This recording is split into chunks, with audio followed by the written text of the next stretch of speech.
The Salem Witch Trials, a dark winter in Massachusetts. In the bitter winter of 1692, the small Puritan village of Salem sat under a gray, endless sky. Life was hard. Cold winds howled through the bare trees, crops had failed, and fear seemed to creep into every home. The people of Salem believed that the devil himself lurked nearby, waiting for the weak to fall into his grasp. Inside the parsonage of Reverend Samuel Parris, two young girls, his daughter Betty, only 9 years old, and his niece Abigail Williams, 11, began to behave strangely. They screamed without reason, twisted their bodies in pain, and spoke of invisible spirits tormenting them. The frightened villagers could not explain it. The local doctor, unable to find a physical cause, declared that the girls were bewitched. The first accusations' whispers spread like wildfire through the village. If the devil was in Salem, who had invited him? Under pressure, the girls named their tormentors: Tituba, Reverend Parris's enslaved woman from Barbados; Sarah Good, a poor beggar; and Sarah Osborne, a woman who rarely attended church. All three were arrested and brought before the magistrates. In the crowded meeting house, the villagers gasped as the girls fell into fits at the sight of the accused. Tituba, frightened for her life, confessed that she had seen the devil's book and that other witches had signed it. Her confession fanned the flames of hysteria.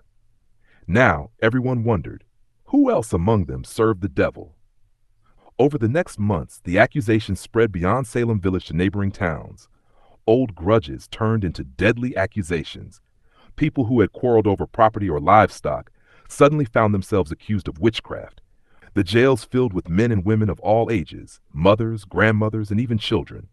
Some, like Rebecca Nurse, a respected elder, were known for their kindness, but even that could not save them. To the court, spectral evidence, dreams, visions, and invisible spirits was enough to convict.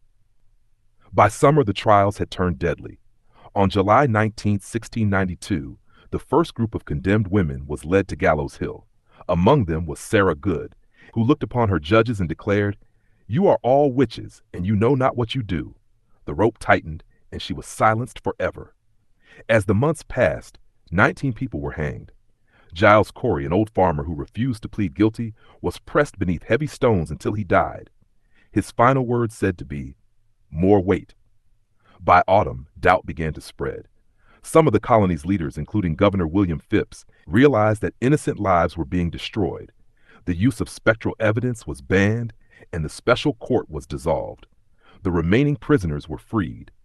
The storm of fear slowly broke.